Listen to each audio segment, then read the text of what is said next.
मुस्लिम महिला फाउंडेशन और विशाल भारत संस्थान के संयुक्त तत्वाधान में आज उदयपुर में कन्हैयालाल की जघन्य हत्या के विरोध में सुभाष मंदिर स्थित मौन चित्कार सांकेतिक धरना दिया गया। कन्हैयालाल की हत्या जिस तरीके से बेरहमी के साथ उदयपुर में की गई, उसके लिए जो है मुस्लिम राष्ट्रीय मंच, मुस्लिम महिला फाउंडेशन और विशाल भारत संस्थान एक साथ प्रोटेस्ट कर रहा है। सबसे पहले मैं यह बता दूं कि मोहम्मद अरबी सल्लल्लाहु अलैहि वसल्लम के नाम पर जो कत्ल किया जा रहा है, इसकी इजाज़त इस्लाम बिल्कुल नहीं देता। खुद मोहम्मद अरबी सल्लल्लाहु अलैहि वसल्लम इरशाद फरमाते हैं कि एक इंसान का कत्ल सारे इंसानियत का कत्ल है। तो आजकल कुछ लोग जो है तालिबानी मानसिकता से ग्रसित होकर के जो है इस तरीके से भारत की शांति और अखंडता को तोड़ने का कार्य कर रहे हैं। मैं भारत सरकार से मांग करता हूं कि इन हत्यारों को जल्द से जल्द फांसी दी जाए और मृतक कन्हैयालाल के घर वालों को कम से कम 25 लाख रुपए दें और घर के एक व्यक्ति को जो है वो उन्हें नौकरी भी दें और गहलोत सरकार को बर्खास्त किया जाए। इस्लाम के अंदर कभी भी किसी के साथ जुल्म और ज्यादती करना नहीं बताया गया है, लेकिन आज जो लोग भी इस्लाम का नाम ले करके मुसलमान और इस्लाम को बदनाम करने की साजिश कर रहे हैं, इन लोगों के पीछे कहीं ना कहीं पाकिस्तान की तंजीमों का हाथ है। और जब इनकी जांच की जाएगी तो पता चल जाएगा कि इनके पीछे एक बड़ी लॉबी है।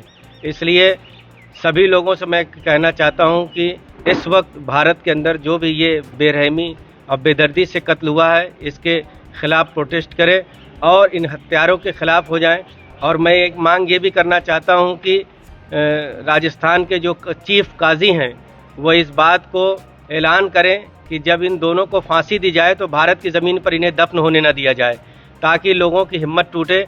ऐसे ही अगर भारत के अंदर लोग एक दूसरे की हत्या करते रहे और मोहम्मद सल्लल्लाहु अलैहि वसल्लम के नाम पर, तो फिर इस्लाम का जो मकसद है, जो मिशन है, वो बिल्कुल अधूरा रह जाएगा और लोग इस्लाम से भी नफरत करने लगेंगे और मुसलमानों से भी नफरत करने लगेंगे।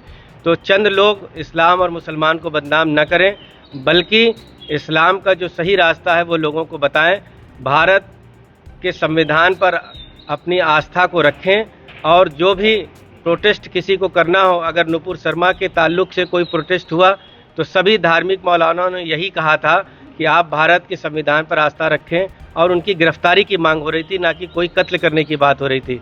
और अगर इस तरीके से कोई किसी के नाम पर कत्ल करता है तो पहले वो जान ले कि वो सच्चा मुसलमान नहीं है, क्योंकि मुसलमानों के लिए कहा गया कि एक मुसलमान के हाथ से अगर दूसरा मुसलमान महफूज नहीं है तो वो मुसलमान नहीं है। फिर इस तरीके से पड़ोसियों का बड़ा हक है। हमारे पड़ोस में अगर कोई गैर मुस्लिम भी रहता है तो यहाँ तक कहा गया है कि उस पड़ोसी का पूरा पूरा हक अदा किया जाए, अगरचे वो गैर मुस्लिम हो। तो इसलिए मैं फिर यही मांग करना चाहता हूँ कि भारत सरकार जल्द से जल्द कन्हैयालाल के हत्यारों को फांसी दे और मरने के बाद उनको भारत की ज़मीन पर दफन होने ना दें। इस धरने में इस्लामिक जिहादी संगठन जैश ए मोहम्मद और पाकिस्तान मुर्दाबाद के नारे लगाए गए। इसके साथ ही कन्हैयालाल के हत्यारों को फांसी देने की मांग की गई। इस सांकेतिक धरने में हिंदुओं के अलावा मुस्लिमों ने भी बढ़ चढ़कर हिस्सा लिया। उदयपुर में जिस तरह की घटना हुई है, कुछ कट्टरपंथियों ने और पाकिस्तान समर्थित आतंकियों ने वहाँ पर गला काट करके, हाथ काट करके कन्हैयालाल की हत्या कर दी है। ये देश कहाँ जा रहा है? ये तालिबानी देश नहीं है, न तालिबानी सोच का देश रहा है कभी। यहाँ आज जो भी व्यक्ति सच बोलने का प्रयास करता है उसके खिलाफ ये तत्काल या तो उसकी गर्दन काट देते हैं या गोली मार देते हैं।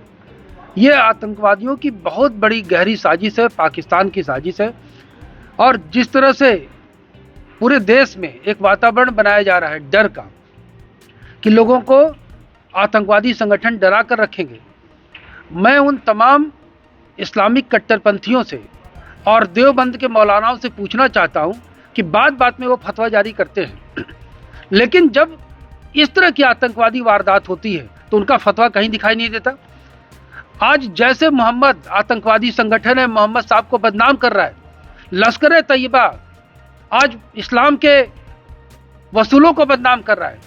दावत इस्लामी आज इस्लाम को बदनाम कर रहा है। कितने लोगों ने जाकर के मोहम्मद साहब को बदनाम करने वाले जैसे मोहम्मद के आतंकवादी नेताओं का गला काटा, कितने लोगों ने उसके खिलाफ धरना प्रदर्शन किया, कितने लोगों ने उसके खिलाफ आंदोलन किया, फतवा जारी किया। मैं तो भारत के सभी मुस्लिम धर्मगुरुओं से फतवा मांगता हूं कि ये जो दो आतंकी जैसे मोहम्मद दावत इस्लामी या लश्कर तैयबा से जुड़े हों, या जितने इतने दिनों तक हिंसा कर रहे, इस्लाम के नाम पर हिंसा फैला रहे, अब इनके खिलाफ एकजुट होकर के आप फतवा तो दीजिए।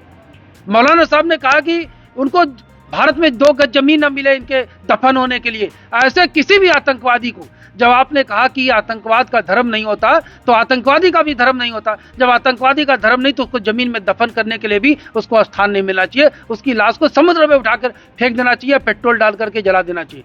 जिस तरह से ये घटना हो रही है, आज उदारवादी मुसलमानों को और जो यहाँ पर सनातनी हिंदू है उनको खतरा है इन इस्लामिक कट्टरपंथियों से, जो विदेश से समर्थित है, विदेशों से इनको पूरा फंड आता है। इनकी मस्जिदों में तकरीरें की जाती हैं और तकरीर खुलेआम की जाती है ऐसे सूफी संतों के खिलाफ, ऐसे हिंदू नेताओं के खिलाफ, हिंदू संगठनों के खिलाफ। तो इन तकरीरों पर प्रतिबंध लगाया जाए, इनको पहचाना जाए। आखिर सारे मुसलमान एक साथ बदनाम होंगे, लोग एक दूसरे से नफरत करेंगे, यही इनकी चाल है। हम हिंदू और मुसलमान दोनों मिलकर के आज इस धरना दे रहे हैं क्योंकि हम चाहते हैं कि गहलोत सरकार मुस्लिम तुष्टीकरण की नीति न अपनाए, उसको बर्खास्त किया जाए और कन्हैया लाल के हत्यारों के बहाने देश भर के इस्लामिक कट्टरपंथियों को एक्सपोज किया जाए और उनको जल्द से जल्द जेल के शिक्षों के पीछे भेजा जाए। नहीं तो अब आतंकवादियों से टकराने का वक्त आ गया है। हम बहुत दिन तक चुप नहीं बैठ सकते।